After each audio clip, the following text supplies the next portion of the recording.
There are two types of Chinese investments here. One part is those that are strategic for Chinese regional strategies, like Balkan Silk Road route, and that's the mainly port of Piraeus and railway between Budapest and Belgrade, and hopefully connecting railway with the port between Budapest, Belgrade and the port of Piraeus. And definitely countries on the route see this as an advantage. They will be on the main routes, main trade routes between Asia and Europe.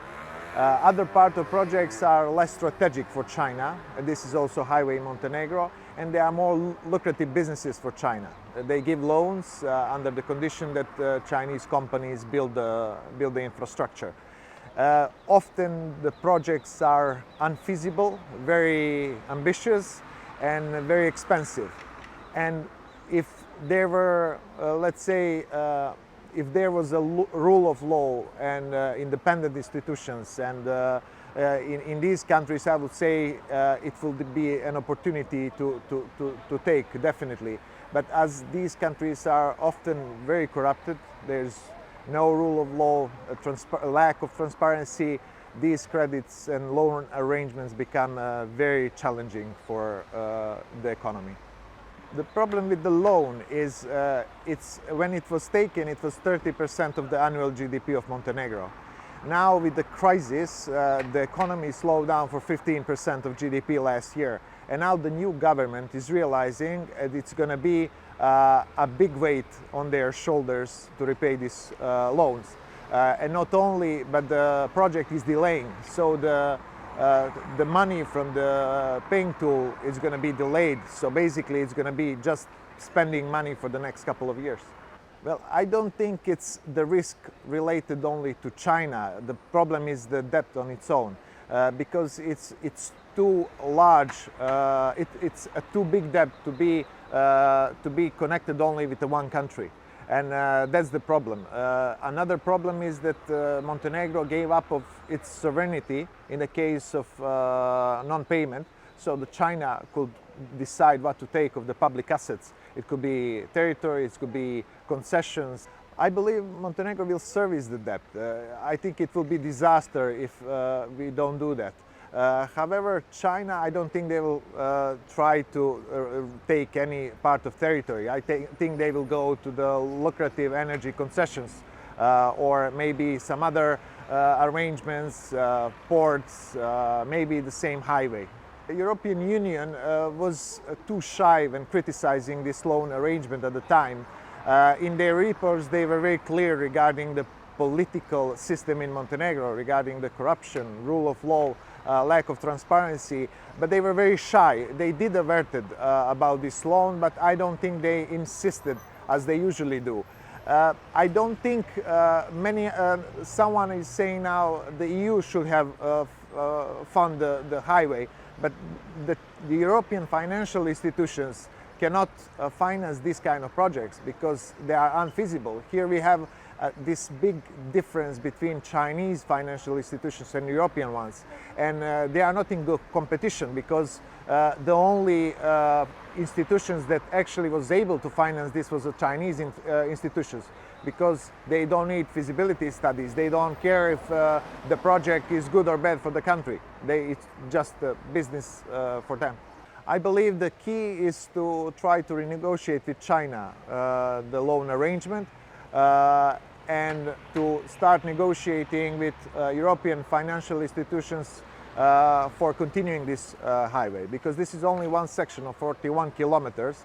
So the worst case scenario, if it remains only 41 kilometers, it needs to be extended. So it needs to be a regional story with Serbia and hopefully with European Union institutions. For the loan, I don't think the European Union has means to repay the loans of the third parties, and I really don't understand how such an arrangement could be possible. So I think the key here is China. China also showed very flexible in several occasions when it's negotiating the loans, and I think China has all interest to help Montenegro, because the bad reputation, it's not very good for China at this moment, especially in Europe. And I don't believe in a case where China is bullying a little country like Montenegro or taking parts of its territory. I think that could send a really bad image of China in Europe. So I think the key is Beijing and negotiating with China.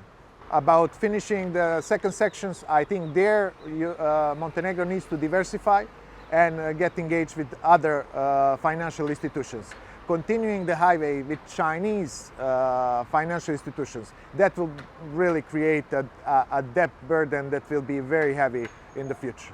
If you are looking at the situation right now, the percentage of Chinese investments in regional countries are too low for Europe to be concerned.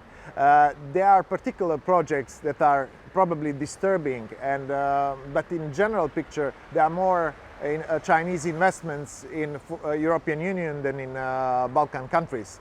The problem is on the long term, and especially in some sectors of the economy. For example, this construction, this Chinese trying to enter European construction market started in 2009 in Poland, and at the time it was a failure. Then it moved to Serbia, Montenegro, Macedonia.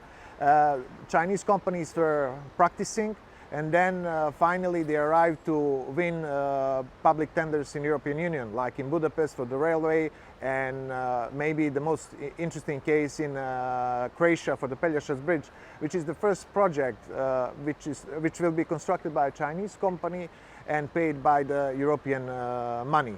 And this is something that could concern Europe, because Chinese construction companies could really be a strong competition to European ones.